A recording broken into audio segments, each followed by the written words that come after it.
50 रुपए में जूस बेचने वाले ने बना लिए 5000 करोड़। शाही शादी हुई तो शादी में सनी लियोनी नाच रही थी, आतिफ असलम गा रहे थे, कीर्ति खरबंदा ठुमके लगा रही थी तो विशाल ददलानी म्यूजिक बजा रहे थे, कृष्णा अभिषेक और अली असगर कॉमेडी सुना रहे थे तो नेहा कक्कड़ के गानों पर बाराती झूम रहे थे।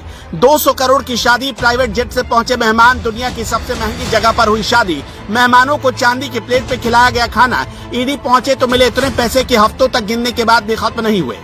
इन स्टार्स के अलावा नुसरत भरूचा, राहत फतेह अली खान, टाइगर श्रॉफ, अली असगर, एली अवराम और पुलकित सम्राट जैसे पूरे 14 बॉलीवुड स्टार्स पहुंचे थे। शादी में सबको स्पेशल फ्लाइट से यूएई बुलाया गया था।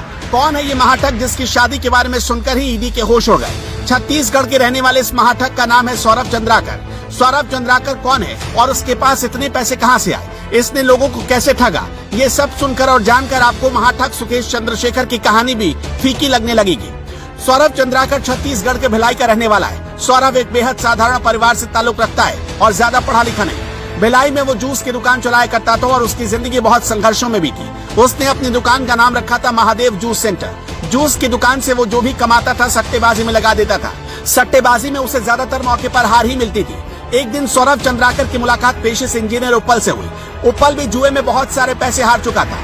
फिर उप्पल और सौरभ ने मिलकर दिमाग चलाया और फिर पूरी दुनिया को ठगने का प्लान बनाया। इसके बाद दोनों एक साथ दुबई चले गए, वहाँ के कसिनो और सट्टेबाजी की दुनिया में उतर गए। वहाँ से इन दोनों ने ठगने के पूरे बिजनेस का मॉड्यूल सीखा।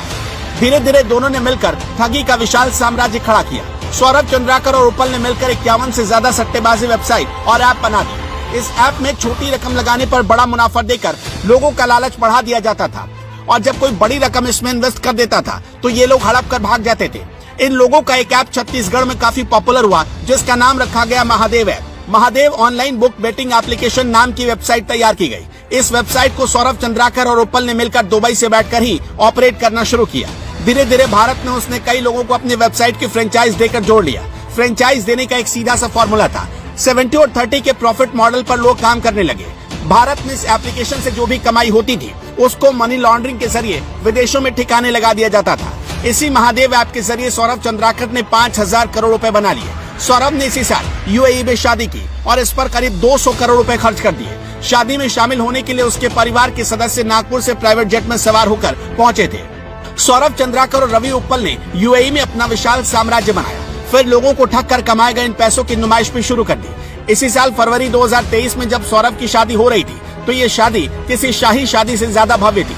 महादेव ऐप के मालिक ने अपनी शादी पर एक पल में 200 करोड़ रुपए नकद खर्च कर दिए। लोगों को चांदी की प्लेट में खाना मिला। परिवार को नागपुर से यूएई ले जाने के लिए प्राइवेट जेट किराए पर लिया गया। शादी की सजावट से लेकर डांसर तक मुंबई से बुलाए गए और सब बॉलीवुड के स्टार्स थे और सबका पेमेंट कैश में किया गया। शिकायत मिलने के बाद ईडी ने इसी साल महादेव ऐप मामले की जांच शुरू की और जैसे जैसे जांच आगे बढ़ी उसके भी पैरों तले जमीन खिसक गई। अब तक ईडी को 417 करोड़ रुपए नकदी का पता चल चुका है। ईडी ने हाल ही में कोलकाता, भोपाल, मुंबई समेत देश के 39 ठिकानों पर छापेमारी की और 417 करोड़ रुपए की संपत्ति सीज की।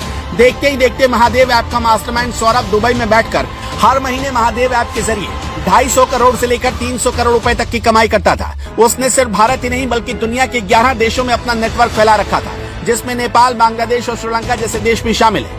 महादेव ऐप में गेम की शुरुआत 500 रुपए इन्वेस्ट करने से होती है। किसी ने 500 रुपए का बेट लगाया तो पहले उसे कुछ अमाउंट लगातार जीतने दिया जाता है, लेकिन जैसे ही कस्टमर मोटा पैसा लगाता है वैसे ही इस एप्लीकेशन पर उस शख्स का अकाउंट ब्लॉक करके उसके अकाउंट से सारे पैसों का ट्रांजैक्शन कर लिया जाता है। खैर, अब ईडी ऐसे ठगों का हिसाब किताब कर रही है, यानी मोदी राज में आम आदमी के पैसे लूटने वाले बिल्कुल भी नहीं बच पाएंगे।